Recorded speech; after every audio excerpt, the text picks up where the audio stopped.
This plant that I'm holding here is one of the most invasive plants in the United States. Many of you may know it already, but it is buckthorn. There are many different kinds of buckthorn that grow throughout the world, but there are two main invasive types that grow here in the United States. One is common, which is this one, which is common or European buckthorn, and another one which is glossy buckthorn, which is a little bit different, and their habitats also differ just a little bit.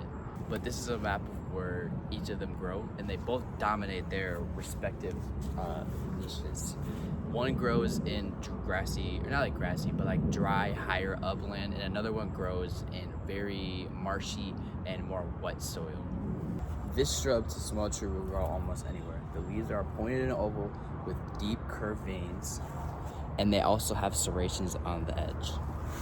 These leaves will stay greener almost or longer than almost any other native species. That's why in the fall you can really point them out on the side of smaller roads and stuff like that. And also sometimes between branches they'll have this very prominent thorn. It's not completely a thorn, it's more like a dead branch, but a lot of it gets cut off sometimes, and it does poke sometimes when you're like cutting it down and stuff like that. That's why it's given the name buckthorn.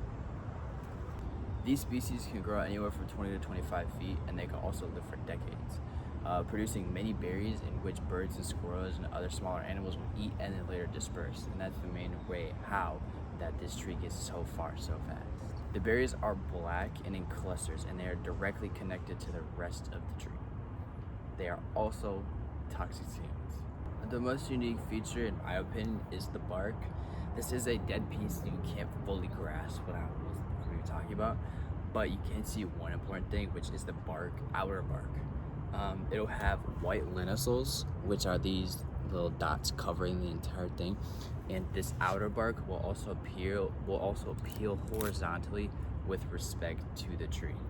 The inner bark, which is the part that I was talking about earlier, you can't fully see that well because it's dead here, but the inner bark will have a orangish yellow like hue to it, and it'll run vertical. There aren't a whole lot of lookalikes, but one notable lookalike that I would say for buckthorn would be black cherry. The leaves are almost identical, but I would say that black cherry leaves are typically longer, but that could be false. That's just what I see most often. And one difference the main difference, what I would say between black cherry and buckthorn is their berry structure. Like I said previously, buckthorn berries grow directly in clusters to the tree, whereas black cherry berries will grow connected to a stem, which is then connected to the rest of the tree.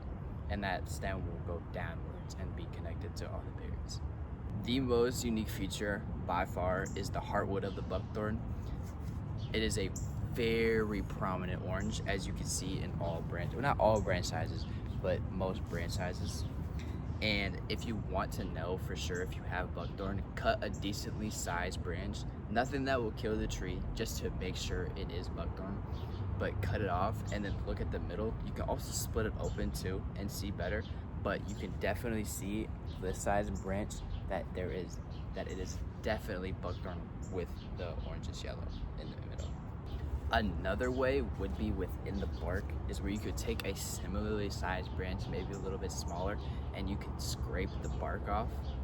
You could scrape the bark off, and to the wood itself and around the outside where the bark is, you might see an orangish hue. You might see an orangish hue around the outside, and then that is also a very unique feature. And now that you have identified that you have buckthorn, you need to know how to get rid of it, because you can't have it getting spread any further. The best way, there are many ways which you can get rid of it, but the best way I would say would be to use a specific method, which is where you cut the tree, anywhere, tree or sapling. It doesn't matter how high typically, or it doesn't matter how big typically, but how high you cut it does matter. You should cut it anywhere between like knee and like mid thigh height. That way, not any shorter, so you can still see it, so you don't trip on it. And then not any higher, because then the growth is gonna get a little bit out of control. But typically that's how short you want it. And then after that, you're gonna get rid of the rest of the top of the tree, that'll be gone. And then you will wait either a week or so, and then you'll come back and there should be growth, new shoots sprouting out from the side of the branch. And then you will remove those branches and then wait again, and you will see, or however long that takes, then you know the tree is dead.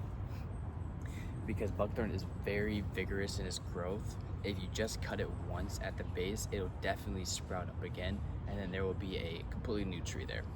And don't dig up a sapling and then just leave it there. You have to dispose of it, because if you pull out a sapling and then leave it there, it'll reroot itself and then continue to live as that tree.